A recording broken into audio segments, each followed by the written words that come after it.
पश्चिम Asia में जंग और भड़कती जा रही है। अमेरिका और ईरान के बीच जारी हमले और तेज होते जा रहे हैं। लगातार 9वें दिन भी दोनों देशों ने एक दूसरे के ठिकानों पर हमले किए, जिसमें खबर है कि ईरानी ड्रोन हमले में एक अमेरिकी सैनिक की जान चली गई।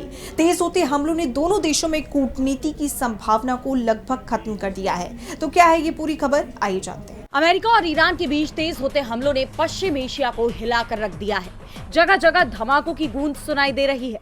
खाड़ी देशों में लगातार सायरन बज रहे हैं। अमेरिकी सेना ने जहां एक बार फिर ईरान के सैन्य command centre, air defence system, missile और ड्रोन लॉन्च साइट समेत कई सैन्य ठिकानों को निशाना बनाया है, वहीं ईरान ने भी खाड़ी देशों में अमेरिकी ठिकानों पर मिसाइल और ड्रोन से हमला किया है। सेंटकॉम ने बताया कि उत्तरी इराक में बिना फटे ईरानी ड्रोन को नष्ट करने के दौरान एक अमेरिकी सैनिक की जान चली गई। यानी अब इस जंग में जान गंवाने वाले अमेरिकी सैनिकों की संख्या बढ़कर 17 पहुंच गई है। इस बीच खबर यह भी आ रही है कि अमेरिका ने ईरान के डार्कोविन परमाणु संयंत्र पर हवाई हमला किया है, जिस पर ईरान बुरी तरह भड़क गया। उसने अंतरराष्ट्रीय परमाणु ऊर्जा एजेंसी यानी IAEA पर इस अमेरिकी हमले की निंदा करने का दबाव डाला है।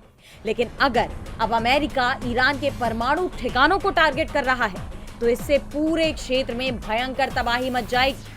ऐसे में दोनों देशों के बीच कैसे भी इस जंग को खत्म करवाने की मांग उठ रही है, लेकिन ईरान के विदेश मंत्री अब्बास अराक्ची ने साफ कह दिया है कि युद्ध का अंत या तो सैन्य जीत के जरिए मुमकिन है या वार्ताओं के जरिए, और ईरान अमेरिका के साथ युद्ध तब खत्म करेगा जब उसे मैदान में बढ़त हासिल हो जाएगी।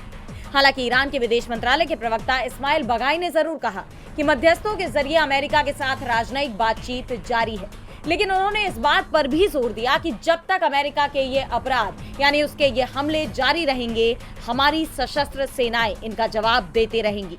उन्होंने जमीनी अभियान को लेकर भी अमेरिका को चेताया है और कहा कि अमेरिका को दक्षिणी ईरान में खार्ग द्वीप पर कब्जा करने की किसी भी कोशिश के नतीजे भुगतने होंगे।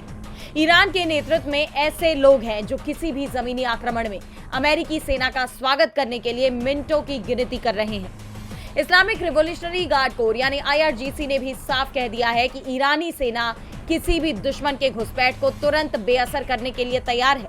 ऐसे में अब देखना यह होगा कि क्या दोनों देश कूटनीति की तरफ लौटेंगे या ये जंग और तेज होगी।